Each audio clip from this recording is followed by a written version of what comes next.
Okay, welcome back. I'm just going to take the last few minutes here to show you how to use the various permutations of our drip formula.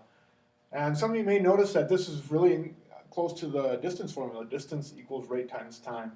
It's very similar in the different permutations of the distance formula, and it's used basically the same way. So let's start on page 275. I'm looking at number 6, and it says infuse 650 milliliters for 5 hours. So they're giving me a volume, they're giving me a time. And I need to find the rate. Volume and time, and I'm finding rate. So I'm going to use this formula. Rate equals volume divided by time. Now, I look at this, and it's 650 for 5 hours. So I'm going to have 650 as my volume for 5 hours. I think this is milliliters. I'll double check. Yeah. So now all I have to do is divide 650 divided by 5. 650 divided by 5. 1 time, 3 times, 0. So my rate is going to be 130 milliliters per hour. And this time I get to stay in hours. I don't have to convert this to minutes, so I'm not doing any multiplying by 60 or anything like that. They're wondering how many units are we going to need per hour. We need 130 milliliters per hour. Okay, now if you go to the next page, on page 277, there's problem number 5.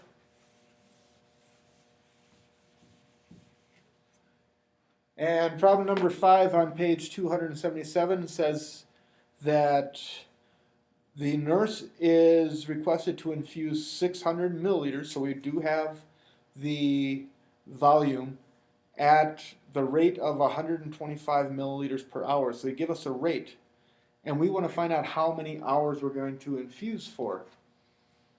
So we need to find out the time. So they're giving us the volume and they're giving us the rate. The volume was 600. We're using T equals volume divided by rate, where our volume was 600 and our rate is 125. Okay, I picked this one because it is pretty interesting here. We need to find out how much time we need to infuse for. So this is going to equal our time. We've set it up with the volume and the rate. We divide 600 by 125. And it comes out to 4 8/10. Take my word for it. I worked this one out ahead of time. So what are we going to do? We're going to tell the nurse, okay, you need to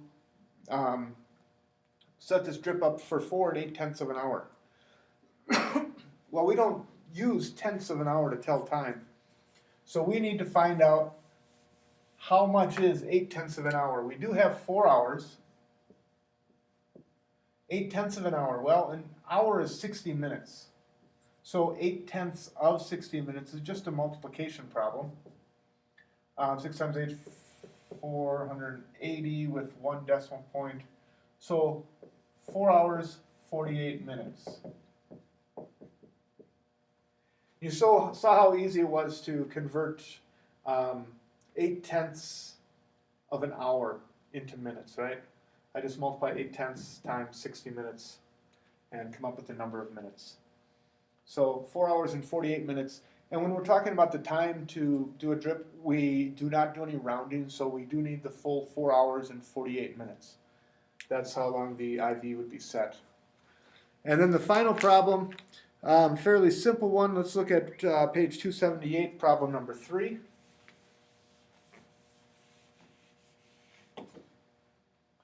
And problem number 3 says that the nurse will administer an IV solution at 83 millimeters or milliliters per hour for 6 hours. So this time they're giving us a rate and they're giving us a time. We need to find the volume. So this is the formula we're going to use. Volume equals rate times time. And when we look at this, we end up with 83 milliliters is our let me check this out. 83 milliliters per hour, that's our rate. 83. And the amount of time is 6 hours. Actually, let me set this up a little bit differently. I'm just going to write it as 83 times 6. Because that's all it is. 6 times 3, 8, carry a 1. 6 times 8, 48, 498. So our volume is equal to 498 milliliters. So you can see how you can use all three of these permutations. You just have to figure out what they're giving you and what you need to, what they're asking you to solve. If you have any questions, feel free to email me. Otherwise, we'll see you next week.